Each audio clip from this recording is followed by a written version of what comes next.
Muy buenos días. 702. La propuesta que tenemos para hoy es presentarles unos conceptos como claves en el tema de traqueostomía percutánea, teniendo en cuenta como la evidencia, pero también trayéndole la propuesta de cómo hacemos nosotros o cómo manejamos nosotros estos pacientes en la unidad de cuidados intensivos. Entonces, ¿qué tan frecuente un paciente en ventilación mecánica necesita traqueostomía?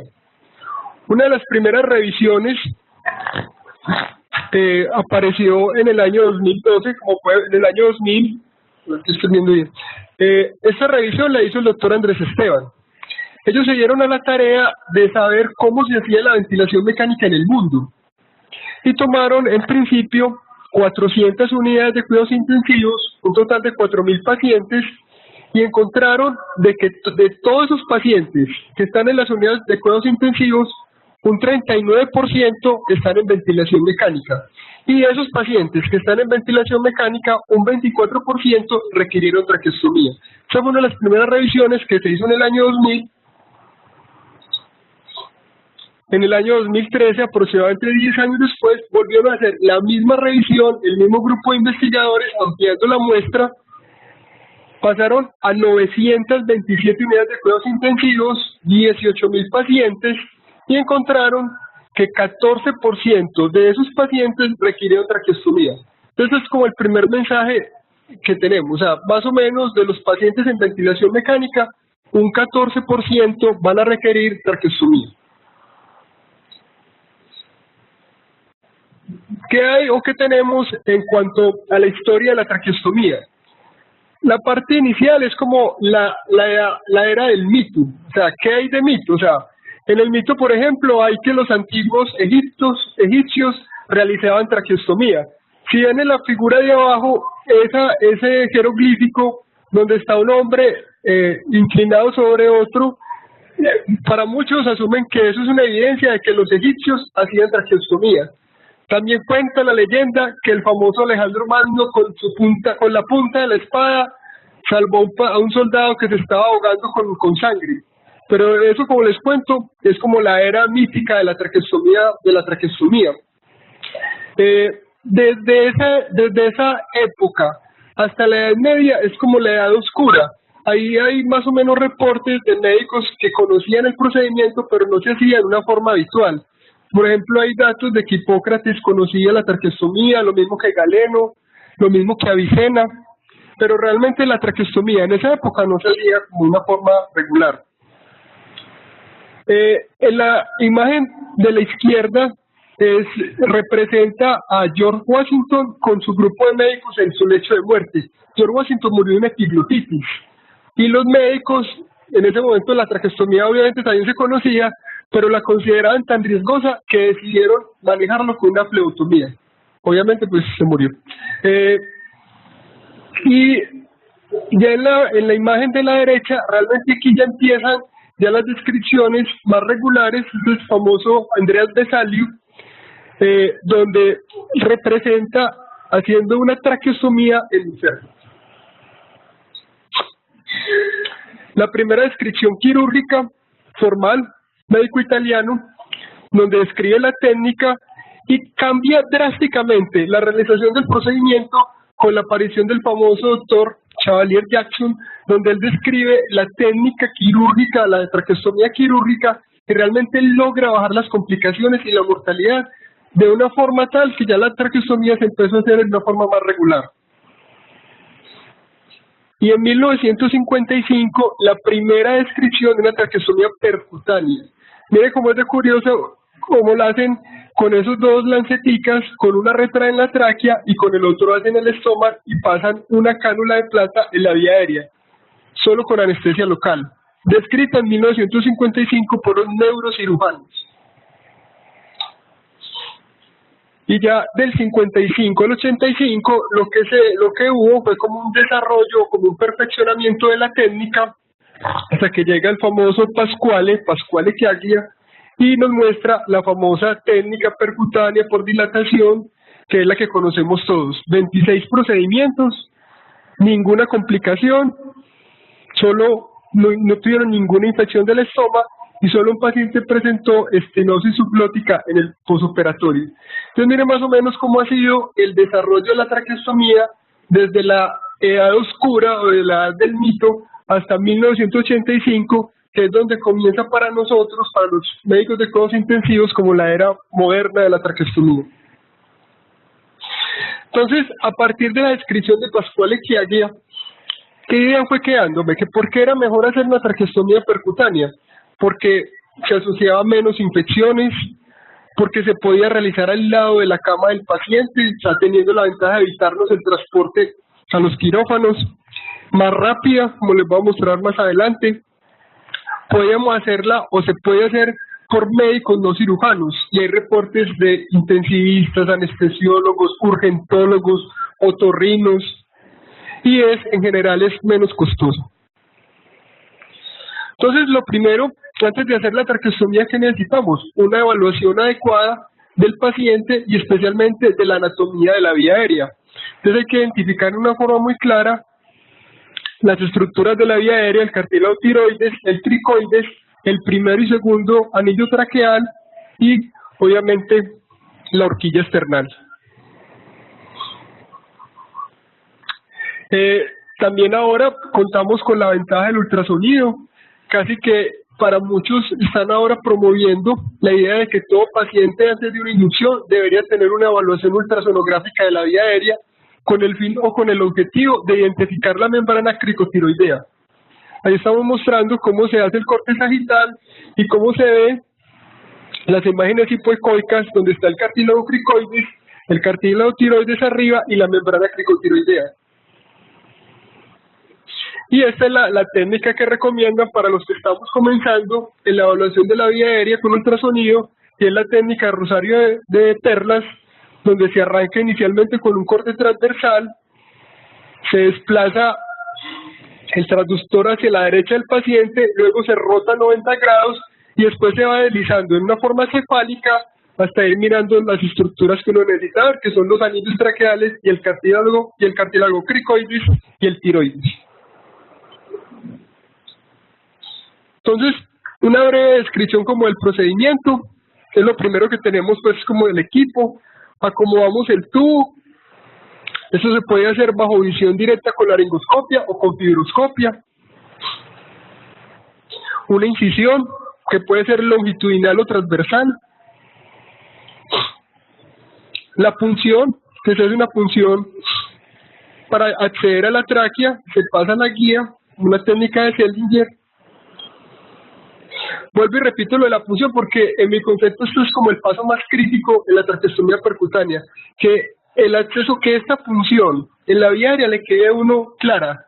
Entonces esto es para mí lo más crítico del procedimiento. Nuevamente la guía, y aquí tenemos una imagen con fibroscopio donde muestra la guía en la vía aérea.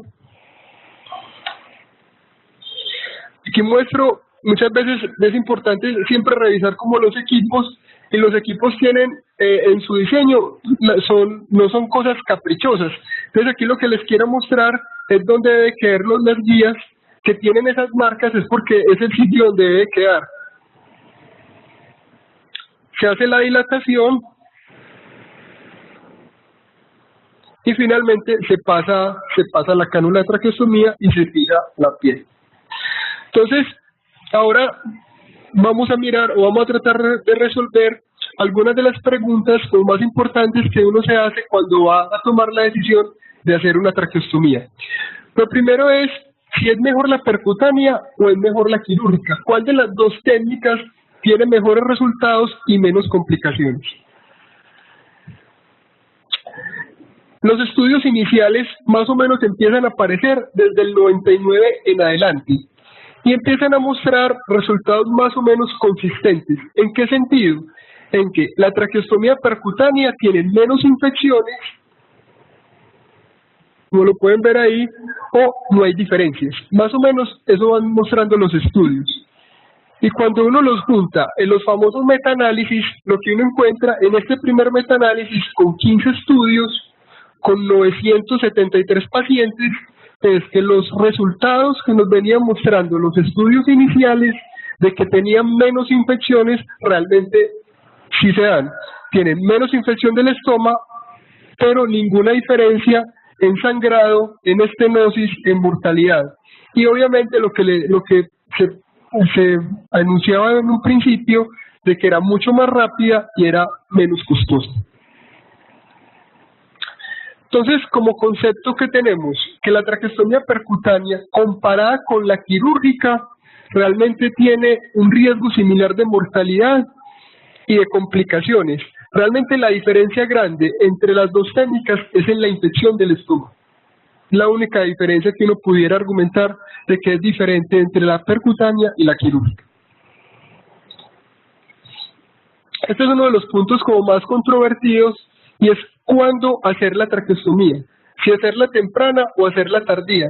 ¿A qué se refiere con temprana? Temprana generalmente que hace alusión a los primeros 7 días o a los primeros 5 días. Entre 5 y 7 días sería temprana y después de 14 días sería tardía.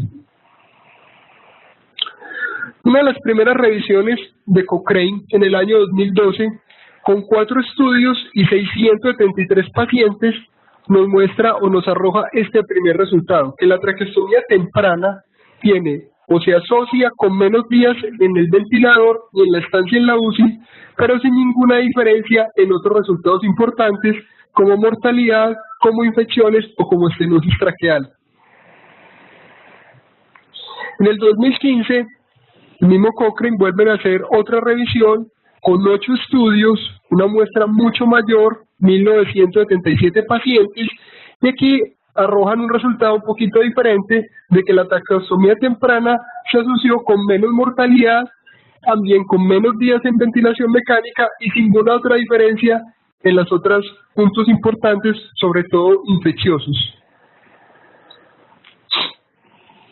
Ese mismo año, en Lancet vuelve a aparecer otros autores con 15 estudios, 1.200 pacientes, y empiezan a mostrar que los resultados son más o menos los mismos. Aquí la mortalidad no fue significativamente diferente, la neumonía asociada al ventilador fue un poquito menor y se repite lo mismo, la duración en ventilación mecánica con la traqueostomía temprana es mucho menor.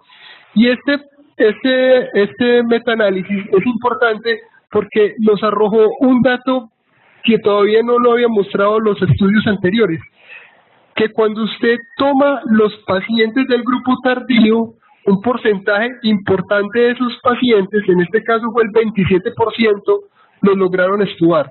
Lo mismo de otra forma es que cuando usted espera los 14 días, algunos de esos pacientes usted los logra liberar sin necesidad de traqueostomía. Ese mismo año aparece en Lancet el famoso estudio Trackman, que es un estudio aleatorizado a traqueostomía los primeros 4 días versus traqueostomía después de 14 días. ¿Qué encontraron? 450 pacientes a temprana, 448 pacientes a tardía y no encontraron ninguna diferencia en mortalidad. Y encontraron nuevamente el hallazgo que planteaba el metaanálisis inicial. En este caso, el 45% de los pacientes que fueron asignados al grupo tardío lo lograron extubar sin traqueostomía. Entonces, se vienen como afianzando esos resultados. No diferencias en mortalidad, menos días en ventilación mecánica, pero usted va a pagar como un costo que es que algunos pacientes usted los hubiera podido liberar sin necesidad de traqueostomía. Quedaba la duda si los pacientes con injuria neurológica o TEC severo se beneficiaban de la traqueostomía temprana, porque siempre ha sido uno de los grupos de pacientes en los cuales socorremos más hacerle una traqueostomía como en una forma rápida. En el año 2014 aparece un análisis, una revisión sistemática focalizada en este grupo de pacientes y básicamente nos muestran que la duración de la ventilación mecánica sí es mucho menor, muy consistente con los hallazgos anteriores, que no hay ninguna diferencia en las infecciones, pero que la traqueostomía temprana en este grupo de pacientes se asocia con mayor mortalidad. La explicación que ellos dan para esa mayor mortalidad es que se pudiera explicar, al menos en parte, por un aumento de la presión endocraneana durante la realización del procedimiento, y usted se la está haciendo de una forma temprana, de las primeras 72 horas, de los primeros 4 días en esos pacientes, sería un periodo como que tienen vulnerabilidad y sería no adecuado hacerlo en forma temprana. Entonces, la conclusión de esta revisión del 2014 en pacientes con TEC severo y injuria neurológica severa es no hacerla en forma temprana en los pacientes con TEC. Entonces, como conclusión de los estudios y de la evidencia que hemos venido revisando, es esta: la traqueostomía temprana sí puede disminuir la duración de la ventilación mecánica, pero no se asocia con ninguna otra ventaja en cuanto a mortalidad, en cuanto a infecciones, y pudiera tener ese costo de que un grupo importante de pacientes se les haría la traqueostomía sin necesidad. ¿Cuál es entonces la mejor técnica para hacer la traqueostomía? Ya les conté que la más usada y la más conocida por todos es la técnica de Chiaglia, pero hay otras técnicas que también son muy utilizadas. Esta es una de las más comunes, que es la técnica de Griggs o la técnica de dilatación por forceps. En principio, el acceso a la vía aérea de todas las técnicas es similar. Se funciona, se pasa una guía, y lo que va a cambiar en las técnicas es cómo se hace el estoma. ¿Cómo lo hace la técnica de Griggs? Si pueden ver en la parte de acá, la resolución ahí no es buena, pero después de que está la guía en la vía aérea, lo que ellos hacen es, como con unos forceps, lo pasan encima de la guía y lo abren, y con eso hacen el estoma. Cuando usted compara la técnica de Chiaglia con la técnica de Griggs, realmente las diferencias no son realmente muy importantes. En la técnica de Blue Rhino tiene menos sangrado comparado con la de Griggs, pero las fracturas del cartílago traqueal sí son mucho mayores con la técnica de Blue Rhino que con la técnica de Griggs. ¿Qué tan importante es eso? No, realmente por la misma forma de hacer del estoma, pues es un hallazgo que se espera. La otra técnica diferente a la de Griggs es la técnica de Fantoni. La técnica de Fantoni es una técnica que es utilizar como el principio de la intubación retrógrada para hacer una traqueostomía. Usted funciona, accede a la vía aérea, pasa una guía que la recupera por la cavidad oral y crea el estoma de adentro hacia afuera. ¿Cuál sería la ventaja de esa técnica? Esa técnica la desarrollaron con la idea de hacerla en pacientes con anatomía difícil o con coagulopatía. Los reportes iniciales de esa técnica, realmente las complicaciones son muy bajas, pero cuando aparecen las complicaciones son complicaciones severas. En este reporte de 245 pacientes, solo hubo 2 complicaciones. Una, un sangrado, pero otro, una lesión del tronco brachiocefálico. Ese es el primer reporte grande. Y en el segundo reporte, con 350 pacientes, en 3 pacientes, una ruptura severa de la pared traqueal que requirió llevar al paciente a cirugía. Entonces es una técnica que en teoría sería útil en ese grupo de pacientes, pero cuando el paciente se complica, las complicaciones son severas. Cuando describieron la técnica, aquí nos mandaron como 2 kits del equipo y alcanzamos a hacer una en cadáveres. Pero nos pareció tan complicada que no quisimos como intentarla como en los pacientes, ¿no? Solamente teníamos 2 kits, una en cadáveres, y nos pareció muy difícil y no quisimos hacerla ya en los pacientes. Y esta otra técnica que también es relativamente conocida es la famosa Percut Twitch, la del tornillito. Como les contaba anteriormente, todas en principio el acceso a la vía aérea es igual por punción, paso de guía, y el estoma en este caso se va a hacer con un tornillo, como lo ven ahí. Se atornilla, hace el estoma y después pasa la cámara. También cuando usted compara el Percut Twitch con Griggs y con la de Chiaglia, realmente los resultados son iguales. Y en las famosas revisiones sistemáticas y metaanálisis, si ustedes ven el gráfico que está ahí, comparando todas las técnicas, realmente el resultado es igual en cuanto a complicaciones mayores y menores.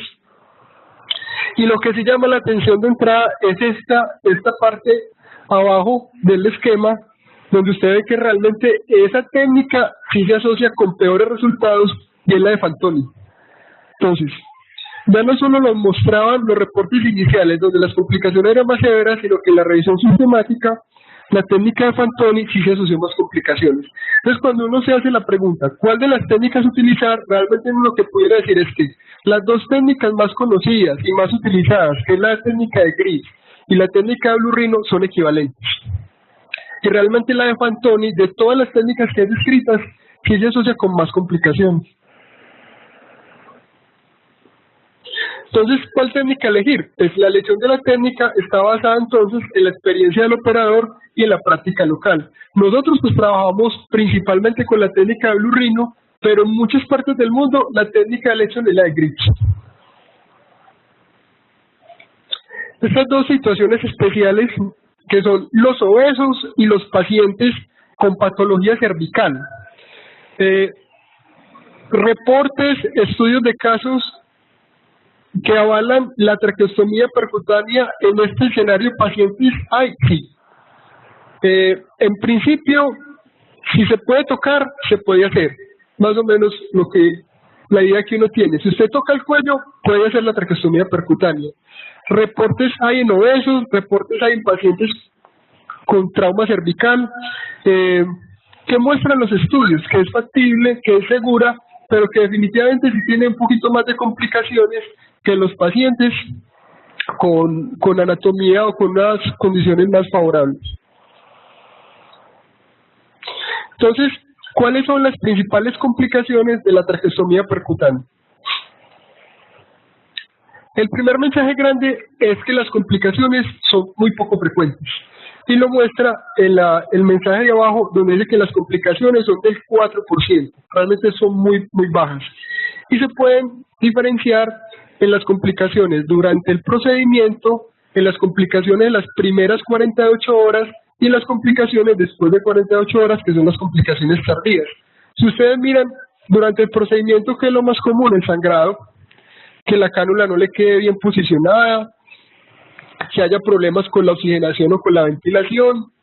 En las primeras 48 horas es muy importante que la cánula no se vaya a desplazar, o sea, decanulación. Y tardías, aparecen las infecciones, las estenosis, la oclusión de la cánula. Son complicaciones que dependen también mucho del cuidado post-traqueostomía, pero en general el concepto grande es que las complicaciones son bajas. Si empezamos a aumentar la muestra de pacientes, ¿qué empieza a pasar o a suceder con las complicaciones? Hombre, siguen siendo bajas. En este reporte de 1000 pacientes que incluyeron acá, lo traje para mostrar este dato, pacientes incluso de alto riesgo, pacientes con trauma cervical, pacientes obesos, pacientes con parámetros ventilatorios un poquito alticos, las complicaciones siguieron siendo bajitas, sangrado, infección, estenosis. Y miren, 1.2% versus 1.7. 1.7 es en los que tenían como estas características que hacían que la traqueostomía fuera un poquito más difícil. O sea, sigue siendo una tasa de complicaciones baja. Incluyendo, o inclusive en estos pacientes como de alto riesgo. ¿Qué pasa si de 1000 pasamos a 3000? ¿Cambia algo las complicaciones? No, lo mismo. Solo un dato diferente. Miren el dato de abajo. Mortalidad relacionada a traqueostomía, 0.16. Entonces, segundo mensaje, la traqueostomía percutánea es un procedimiento con muy baja tasa de complicaciones, casi todas menores, pero uno sí se puede morir en la traqueostomía percutánea. Muy bajita, pero sí hay mortalidad relacionada a la traqueostomía. Y lo mismo, o sea, el mismo concepto es este, o sea, son muy poco frecuentes, pero sí puede haber mortalidad. Entonces, si pueden haber complicaciones, ¿qué podríamos hacer nosotros para disminuir esas complicaciones? Pues lo primero es el entrenamiento. Más o menos está estipulado que uno requiere 20 procedimientos supervisados para tener una competencia adecuada para realizar la traqueostomía. Y después, para mantener la competencia, más o menos 10 procedimientos al año. Entonces, primero eso. Otra estrategia relacionada con el entrenamiento es tener equipos de traqueostomía. Hay hospitales, por ejemplo, este es un reporte del hospital de Harvard, donde ellos conformaron un equipo multidisciplinario que se encargaba nomás de hacer las traqueostomías percutáneas. ¿Qué demostraron con ese equipo? Que tenía menos complicaciones, que era un procedimiento más seguro, que era un procedimiento más costo efectivo. Es otra estrategia que uno puede utilizar para bajar las complicaciones. Y lo otro es mantener el entrenamiento. ¿Cómo se puede mantener el entrenamiento? Básicamente, modelos de simulación. Este es un ejemplo de un modelo en preparaciones biológicas donde se mantenía el entrenamiento en traqueostomías percutáneas. Cuando el programa de traqueostomías percutáneas empezó acá en el hospital en el San Vicente, lo que se hacía en esa época era que se hacía entrenamiento en cadáveres.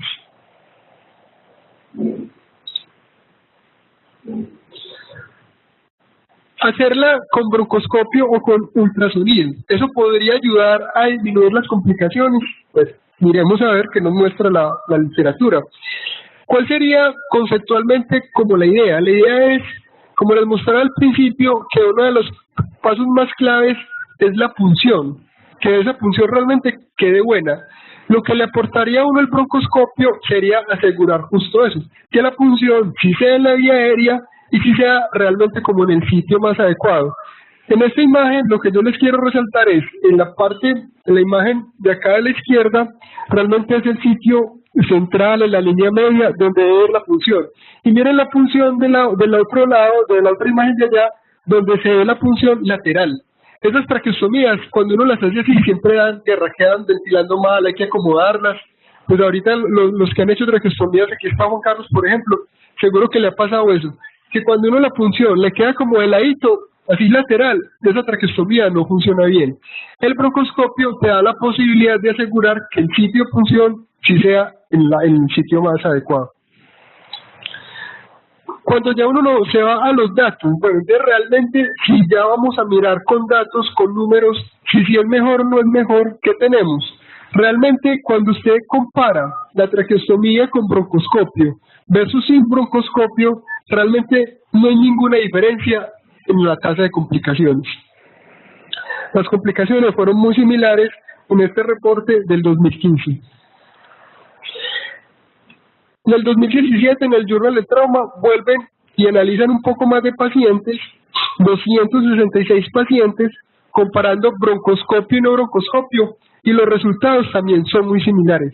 Complicaciones en el 8% de los pacientes con broncoscopio y el 7% de los pacientes sin broncoscopio. El ultrasonido. ¿Qué ventajas tendría el ultrasonido? Pues una, localizar también de una forma adecuada el sitio de punción. Y otra ventaja del ultrasonido sería que le puede a uno mostrar si en el sitio de punción no hay vasos que estén pasando por ahí y podría de esa forma disminuir las complicaciones de sangrado. Como les mostré, la forma de hacerlo es, una, hacerle una evaluación de la vía aérea antes de comenzar el procedimiento, tratando de identificar los anillos, como lo ven ahí, son esas imágenes hipoecoicas. La punción siempre se debe hacer entre el primero y segundo o entre el segundo y tercer anillo. No se recomienda hacerlo después del tercer anillo traqueal porque a medida que usted baja en la punción aumentan los riesgos de hacer fístula de la arteria innominada. Entonces siempre entre el primero y el segundo o el segundo y el tercero. Y lo otro es, antes del procedimiento, hacer la evaluación y algunos, cuando usted ya tiene experiencia en el manejo del ultrasonido, podría utilizarlo durante la punción. Entonces, ¿qué nos muestran los reportes? Los reportes iniciales nos mostraban que realmente el ultrasonido sí baja las complicaciones, pero principalmente las complicaciones menores y principalmente el sangrado. Los brasileños hicieron este estudio en el 2016, donde en una forma aleatorizada compararon broncoscopio versus ultrasonido y les dio igual en las complicaciones mayores. Y este año, que a principios de este año, que aparece una revisión sistemática en el Journal de Critical Care, donde comparan si el ultrasonido sí baja las complicaciones mayores, y como ven ahí en la imagen, realmente no. O sea, no cambia. Entonces, ¿cuál es la conclusión? El broncoscopio de rutina no resulta menos complicaciones. El ultrasonido sí puede identificar mejor el sitio de punción y puede reducir las complicaciones menores. Ya queda a criterio de uno si lo utiliza o no lo utiliza. O sea, si usted tiene el recurso, puede hacer uso de él, pero si no lo tiene tampoco, si no tiene el recurso, yo no puedo hacer esta traqueostomía porque no tengo ultrasonido. No, al menos la literatura no soporta eso. 2 o 3 palabritas del cuidado post-traqueostomía. ¿Qué debemos hacer? Después de que realizamos la traqueostomía, ¿qué debemos estar como atentos o qué debemos estar como vigilantes? Primero, pues, obviamente que el estómago esté limpio. Una de las principales complicaciones tardías después de 48 horas son las infecciones. Entonces, asegurarnos que el estómago de la traqueostomía esté limpio. También fundamental, mantener una presión adecuada del manguito de la traqueostomía. Siempre debe estar entre 20, máximo 25 milímetros de mercurio. ¿Por qué razón? Porque presiones elevadas se han asociado con necrosis del cartílago y con la aparición de estenosis subglótica. Obviamente, se recalca, esto es como claro, pero no remover la cánula en los primeros 7 días. ¿Por qué? Porque no ha madurado el tracto fistuloso, entonces no se debe retirar. Si por alguna razón la cánula se desplaza, lo que hay que hacer es volver a intubar al paciente. Y obviamente estos pacientes, cuando pasan con 7, 10 días de traqueostomía, muchos de ellos empiezan a hacer trastornos de deglución. Y es otra parte del cuidado que tenemos que estar atentos, que estos pacientes, cuando vamos a empezar la nutrición por vía supraglótica, tenemos de alguna forma, tenemos que evaluar que el paciente no se vaya a aspirar con la comida. Estas son las últimas guías que aparecieron en el año 2017. Revisan toda la evidencia, mucho de lo que les cuento hoy viene de acá. Entonces, si alguien está interesado, pues las puede revisar, muy completas. Y son las guías latinoamericanas. Están publicadas en Critical Care, pero los autores son todos latinoamericanos. Y finalmente les voy a contar, pues, qué hacemos nosotros. O sea, con toda esta evidencia, ¿qué hacemos nosotros en el hospital donde yo trabajo? Entonces, lo primero es un grupo. Hacemos un grupo, siempre vamos 2 médicos. En este caso está el médico principal con uno de los residentes. Está el terapeuta respiratorio y está una enfermera. El terapeuta se encarga del manejo de la vía aérea y el ventilador, y la enfermera pues de las medicaciones. Entonces, ¿qué hacemos nosotros? Siempre esperamos hasta la segunda semana. O sea, le creemos al TRASMA, le creemos a todas las revisiones sistemáticas. De rutina nunca pensamos en traqueostomía en los primeros 15 días.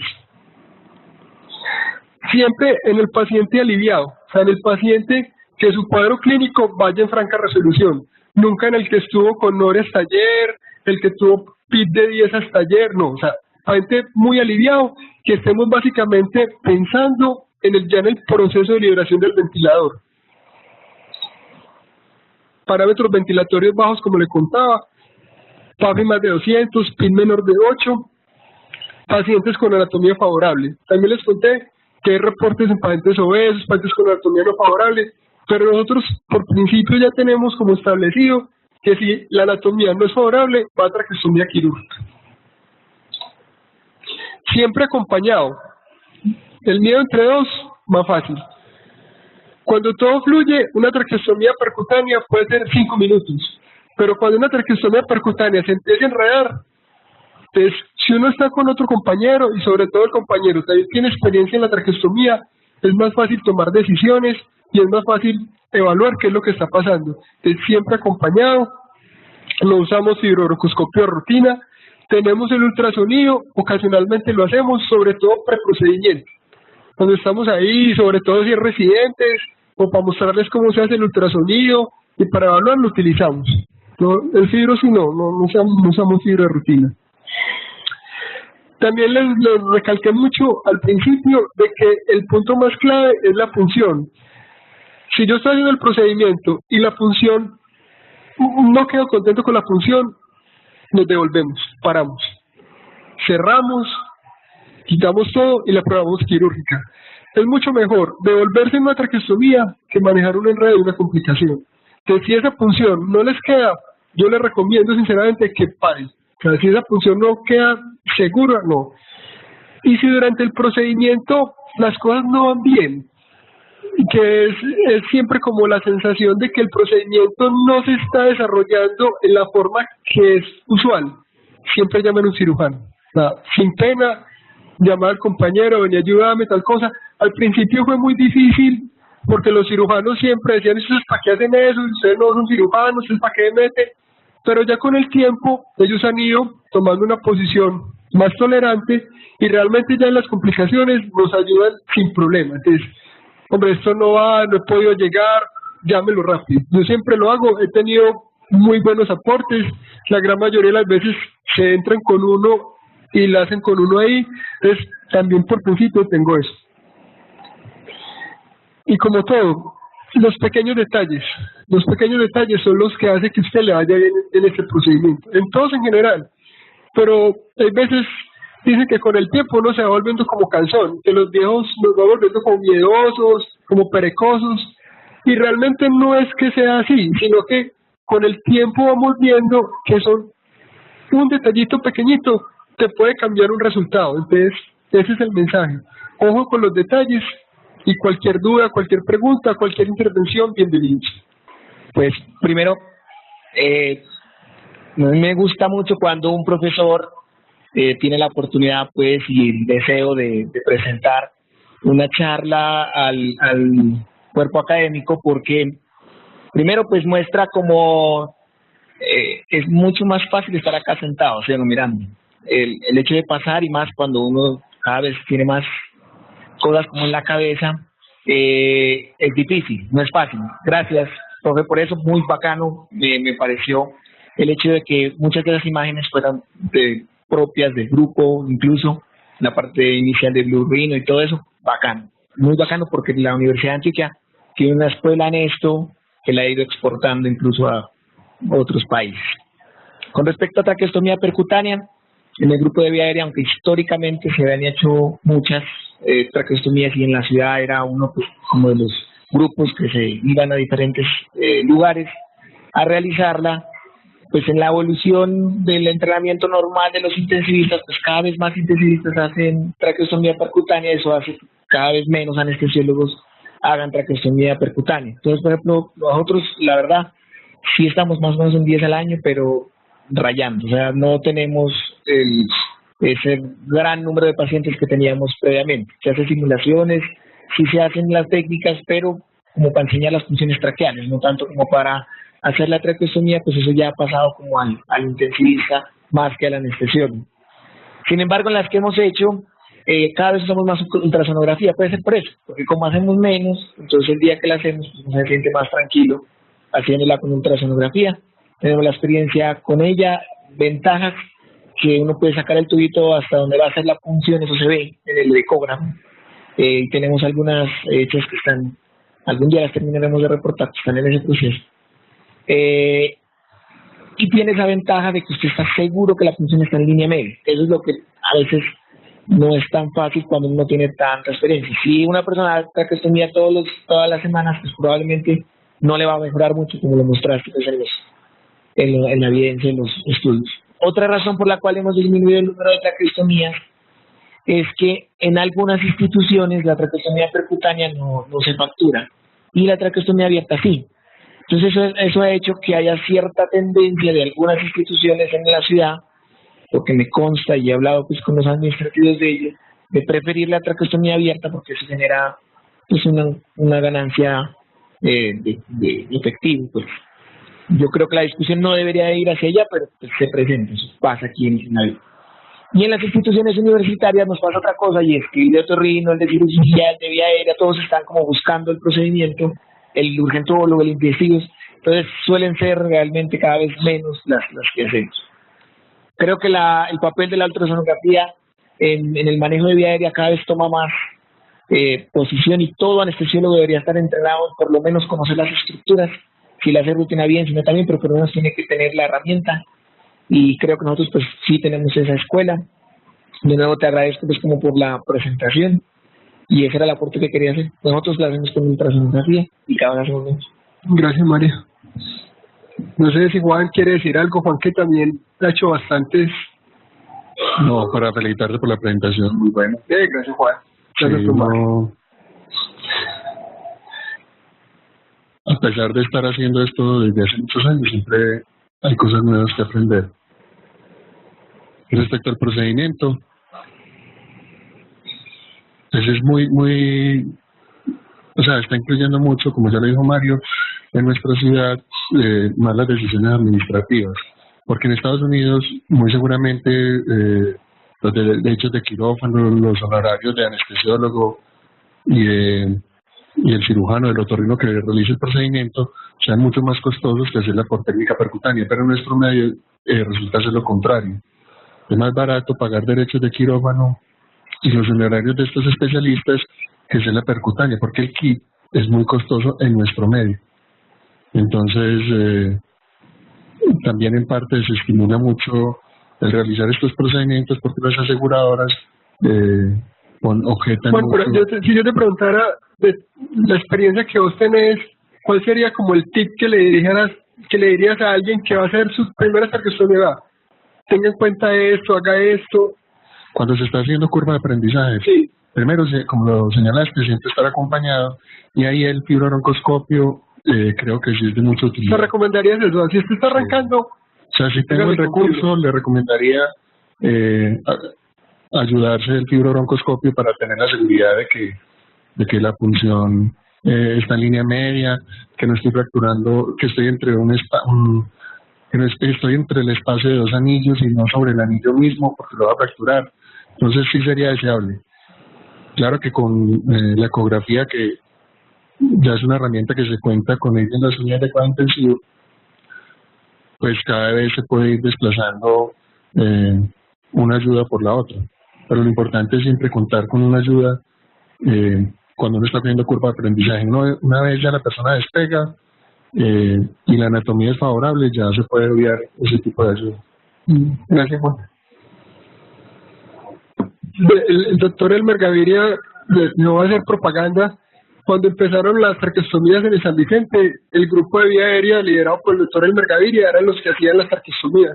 Tenían un grupo muy organizado. Bueno, yo creo que de todo lo que les conté, el grupo cumplía todas las recomendaciones. Vamos a ver qué nos cuenta profesor Elmer.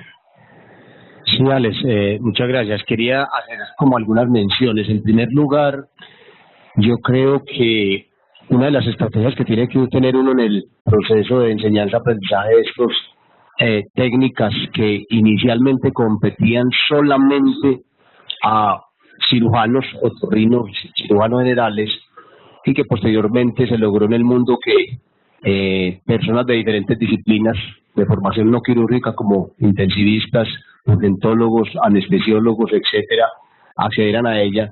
Se logra precisamente por la parte de, digamos, de buscar que las técnicas cada día generen menos morbilidad social en el paciente.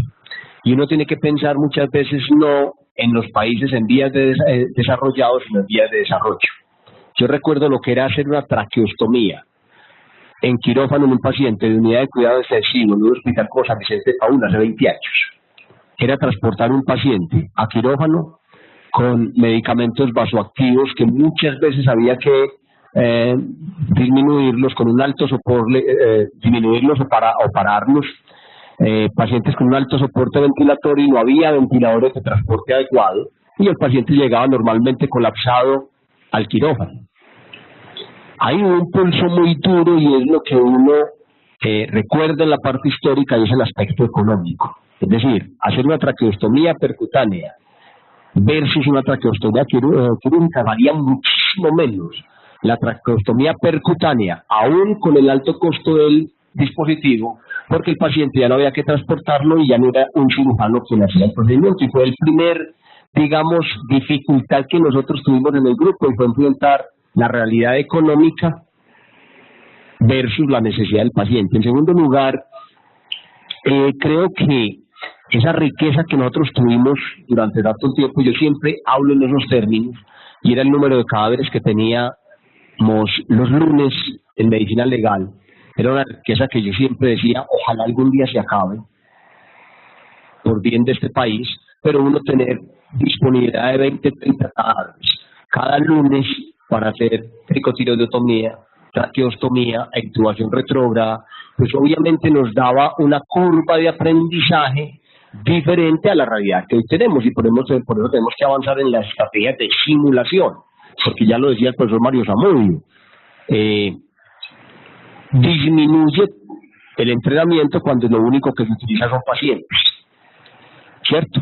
Entonces ahora tenemos esa posibilidad de hacer simulación y yo creo que hay que hacerlo, pero también falta algo, y es la búsqueda activa de pacientes en las unidades de cuidado intensivo. Eso lo hacíamos nosotros, siempre estábamos en contacto con las unidades de cuidado intensivo, mirando si podíamos tener la opción de hacer pacientes con traqueostomía percutánea. Hay un tema, profesor Alex, que a mí me deja de todas maneras sin poder concluir, porque usted habla de su estado del arte, y por aquí está el profesor Juan Carlos Villa, está Mario, se fue Héctor, y es frente a la decisión de realizar el procedimiento de traqueostomía, no hablando de temprana 5 días y 14 tardía, en el resultado alrededor, sino hablando de las complicaciones tardías cuando evaluamos los pacientes a los 3 y a los 6 meses. El concepto que yo sigo teniendo hoy es que cuando se realizan procedimientos en pacientes después de 14-15 días, nosotros normalmente no evaluamos lo que pasa con los pacientes, con las estenosis sobre todo tardías. La experiencia que nosotros tuvimos mientras tuvimos el grupo multidisciplinario que contaba con cerca de 30 especialistas, entre neumólogos, otorrinos, cirujanos cardiovasculares, anestesiólogos, intensivistas, era que precisamente, si bien las incidencias al principio usted ve cómo se sedimentan y terminan siendo muy parecidas, las complicaciones tardías después de los 3 meses, las estenosis, sí son mayores en los pacientes que se dejan en intubaciones prolongadas. Incluso, yo me atrevo a decir que cuando dicen que 45% de los pacientes que podrían haber realizado traqueostomía después de los 14 días no se hicieron, lo importante para mí sería evaluar qué pasó a los 3 y 6 meses con esos pacientes. Ahora, sigue existiendo susceptibilidad y variabilidad individual. Hay pacientes que en un solo día de intubación y pueden a los 3 meses tener una estenosis traqueal, como hay pacientes que a los 15 días y no tienen nada, ¿cierto? Pero sí me preocupa esa parte, porque entonces vos decís, hablas alrededor de la parte temprana, pero ¿qué pasa, profesor Alex, si revisó algo en esas complicaciones tardías de los pacientes intubados prolongadamente? Mira, Elmer, o sea, cuando uno lee sobre todo lo de estenosis subglótica, parece que los dos factores más importantes como asociados a eso pues, son uno, las infecciones. Parece que algunas de las estenosis arrancan con una condritis, y la otra es el manejo de la presión del manguito. Entonces, parece que esos dos factores son como fundamentales en la aparición de estenosis subglótica, adicional a la susceptibilidad que vos claramente lo mencionás. Es muy cierto eso lo que dice el profesor Elmer. Hay pacientes que con una sola intubación, un día de intubación y terminan con estenosis. Entonces, claramente hay una susceptibilidad o una predisposición a que un paciente desarrolle o no una estenosis subglótica. Pero esos dos factores, las infecciones tempranas, las condritis iniciales y la presión inadecuada del manguito, que produce una necrosis por presión en la pared, son como dos factores muy claves en la aparición de esa complicación. Antes, la intubación es hasta de 6 meses, 3 meses de intubación versus traqueostomía. Realmente, incluso en esos trabajos muy iniciales, no se pudo demostrar como una asociación, al menos estadística, entre esas intubaciones prolongadas y más estenosis. Pero yo quería aprovechar, bueno, Elmer, que hizo tantas traqueostomías, que lo mismo que le pregunté a Juan, una persona que está comenzando, ¿qué le dirías? De hacer esto, no hagas esto. Me gustaría escuchar como eso también, que es parte como de la experiencia, que no está en los artículos. Los números y las estadísticas son fáciles, pero las experiencias no son tan fáciles de conseguir. Yo pienso, profesor Alex, que además de la simulación, a mí sí me parece que en procesos de entrenamiento siempre se debería utilizar fibroscopos. a mí me parece fundamental porque obvia precisamente muchas dificultades en las falsas rutas, en los accesos laterales, en los accesos muy inferiores, etcétera. Yo creo que es fundamental cuando uno maneja grupos sí tener todas esas posibilidades. Ya cuando se desarrolla una curva de aprendizaje muy adecuada y se repite en el tiempo, pues muchas veces se pueden disminuir costos en el manejo ya del día a día de los intensivistas en las unidades de cuidado intensivo, se pueden disminuir costos al no tener que hacer, digamos, uso de esas tecnologías. Pero igual, si uno lo tiene, usted decía algo, esto no es para solos, esto de solitarios, yo siempre, cada día me convenzo más que la vida de las cosas solitarias pues son muy pocas las que uno puede hacer, y estos procedimientos siempre debe estar uno acompañado y pedir ayuda tan pronto tenga las dificultades, porque no es decir, cualquiera puede tener dificultades, sea un otorrino, todos hemos visto otorrinos patinando en traqueostomías, todos hemos visto cirujanos patinando en traqueostomías y hemos visto a las personas con mayor experiencia encartarse en un paciente determinado. Entonces, yo creo que sí, en el proceso de aprendizaje, en el grupo, por ejemplo, sí es importante, mientras se pueda utilizar los dispositivos de fibra óptica. Bueno, si no hay ningún otro comentario o alguna otra duda, les agradezco mucho su asistencia, su participación. Muchas gracias.